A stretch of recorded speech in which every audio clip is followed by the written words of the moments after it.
আল্লাহ তাআলা পবিত্র কোরআনের মধ্যে বলেছেন, কুল্লু নাফসিন যায়িকাতুল মাউত, প্রত্যেক প্রাণীর মৃত্যুর স্বাদ গ্রহণ করতে হবে। এই কথাটা আমরা সকলেই জানি এবং বিশ্বাস করি, কিন্তু এই কথাকে কেন্দ্র করে আমাদের যেভাবে প্রস্তুতি গ্রহণ করার উচিত ছিল, সেই প্রস্তুতি আমরা কেউই গ্রহণ করি না। আমরা দুনিয়াতে ভালো থাকার জন্য, সুখে থাকার জন্য, শান্তিতে থাকার জন্য অনেক কষ্ট, অনেক পরিশ্রম, অনেক ত্যাগ স্বীকার করে থাকি।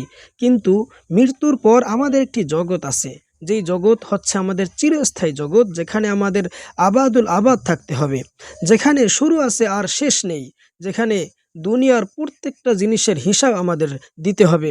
সেই জায়গার কথা আমরা একবারও চিন্তা করে দেখি না।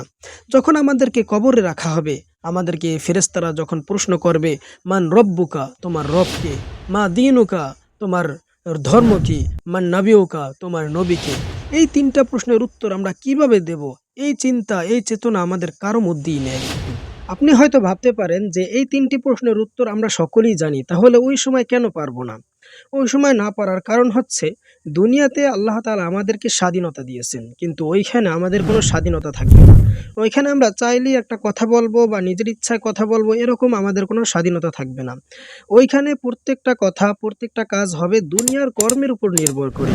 দুনিয়াতে থাকা অবস্থায় আমরা যদি আল্লাহ তাআলার হুকুম আহকাম, বিধিবিধান, আদেশ নিষেধ এবং সমস্ত বিধিবিধানগুলো আমাদের জীবনে বাস্তবায়ন করি এবং তার হুকুম অনুযায়ী আমাদের জীবনকে পরিচালিত করি, আর আল্লাহ তাআলাকে রব হিসেবে মেনে নেই, গ্রহণ করি, তাহলে ওই সময় আমরা বলতে পারবো, আমার রব হচ্ছে আল্লাহ। দুনিয়াতে থাকা অবস্থায় আমি তারই দাসত্ব করেছি, তারই আনুগত্য করেছি, তাকেই আমার মালিক হিসেবে, রব হিসেবে গ্রহণ করেছি। অতএব আমার রব হচ্ছে আল্লাহ। ওই সময় আমার মুখ থেকে অটোমেটিকলি বের হয়ে যাবে, রব্বি আল্লাহ, আমার রব হচ্ছে আল্লাহ।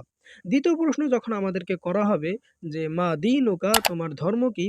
দুনিয়াতে থাকা অবস্থায় আমার ধর্ম যদি ইসলামও হয়ে থাকে, আর যদি ইসলাম অনুযায়ী আমার জীবনকে যদি পরিচালিত না করি, গঠন না করি, তাহলে ওই সময় এই প্রশ্নের উত্তর আমি দিতে পারবো না।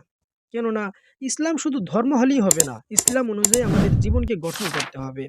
আমাদের প্রত্যেকটা কাজ, প্রত্যেকটা চিন্তা চেতনা ইসলামের মধ্য থেকেই আমাদের হতে হবে। তাহলেই আমরা বলতে পারবো দিন ইয়াল ইসলাম, আমার ধর্ম হচ্ছে ইসলাম। অনুরূপভাবে যখন আপনাকে তৃতীয় প্রশ্ন করা হবে মান নবিউকা, আর দুনিয়াতে থাকা অবস্থায় আপনি যদি রাসূলুল্লাহ সাল্লাল্লাহু আলাইহি ওয়াসাল্লামের প্রত্যেকটা সুন্নাতের প্রতি ভালোবাসা থাকে, তার প্রত্যেকটা সুন্নাত অনুযায়ী আপনার জীবনকে পরিচালিত করেন, তাহলে সহজেই বলতে পারবেন আপনার নবী হচ্ছে মুহাম্মদ সাল্লাল্লাহু আলাইহি ওয়াসাল্লাম। কেননা দুনিয়াতে থাকা অবস্থায় আপনি তারই অনুসরণ করেছেন, তারই দেখানো পথে আপনি চলে এসেছেন, সেই জন্য সহজেই বলতে পারবেন আপনার নবী হচ্ছে মুহাম্মদ সাল্লাল্লাহু আলাইহি ওয়াসাল্লাম। কবর পথে যে এই তিনটে প্রশ্ন, এই তিনটা প্রশ্নের জবাব হবে দুনিয়ার কর্মের উপর নির্ভর করে।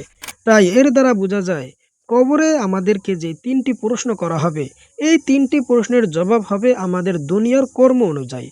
আমরা যদি দুনিয়াতে থাকা অবস্থায় আল্লাহ তাআলাকে মুনিব হিসেবে গ্রহণ করি, ইসলামের প্রত্যেকটা হুকুম আহকাম, বিধিবিধানগুলো আমরা যদি মেনে চলি, রাসূলুল্লাহ সাল্লাল্লাহু আলাইহি ওয়াসাল্লামের প্রত্যেকটা সুন্নাত যদি আমাদের জীবনে বাস্তবায়িত করি, তাহলে সহজেই আমরা এই তিনটি প্রশ্নের উত্তর দিতে পারবো।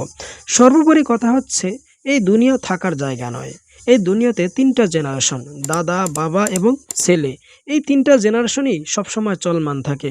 আমরা দেখতেছি আমার সামনে আমার বাবা বৃদ্ধ হয়ে যাচ্ছে, আমার দাদা আমার সামনেই মৃত্যুবরণ করছে। এমন একটা সময় আসবে আমিও দাদা হয়ে যাব, আমিও মৃত্যুবরণ করব। এই দুনিয়া থাকার জায়গা নয়। এই দুনিয়াতে বর্তমানে ৮০০ কোটি মানুষ আছে। এমন একটা সময় আসবে ১০০ বছর পর এই ৮০০ কোটি মানুষের একজন মানুষও এই দুনিয়াতে থাকবে না। অতএব এর দ্বারা বোঝা যায় এই দুনিয়া থাকার জায়গা নয়, যে আমাদের মূল গন্তব্য হচ্ছে পরকাল, আর পরকালের প্রত্যেকটা সরঞ্জাম আমাদের দুনিয়া থেকেই প্রস্তুতি গ্রহণ করতে হবে। যে কবরের জিন্দেগি আমার কীরকম হবে, আমার হাসরের ময়দানটা কীরকম হবে, আমি জান্নাতি হব নাকি জাহান্নামী হব, সব কিছু আমার এই দুনিয়াতে বসেই সব কিছুর প্রস্তুতি গ্রহণ করে আমাদের নিতে হবে। আল্লাহ তাআলা আমাদেরকে সৃষ্টি করছেন তার দাসত্ব করার জন্য, কিন্তু এই দাসত্ব করার ক্ষেত্রে দুনিয়াতে চলার জন্য আমাদের দুনিয়াবি কিছু সরঞ্জাম প্রয়োজন আছে। কিন্তু সেই জন্য আমাদের লক্ষ্য উদ্দেশ্য ভুলে গেলে চলবে না। আমাদের লক্ষ্য, আমাদের গন্তব্য একটাই, আল্লাহ তাআলার সন্তুষ্ট অর্জন করা, তার প্রিয় বান্দা হওয়া। এটাই হচ্ছে আমাদের মূল লক্ষ্য, মূল উদ্দেশ্য।